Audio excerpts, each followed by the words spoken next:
ఒకటి రెండు మూడు నాలుగుకు అర్థమేమిటో చెప్పనా? చెప్పుకో త్వరగా చెప్పుకో. ఒకటంటే ఒకటిగా అడుగేద్దాం, రెండంటే రెండు గుండెలను ముడిపెడదాం, మూడంటే మూడు ముళ్ళేసి ఆ తర్వాత నాలుగు కాలాల పాటు కలిసుందాం.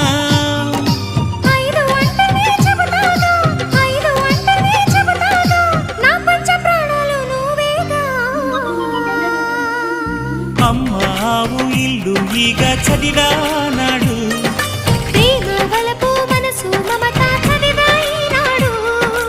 ఇంకా ఏదో చదవాలంటూ పెదవి కోరుతోంది.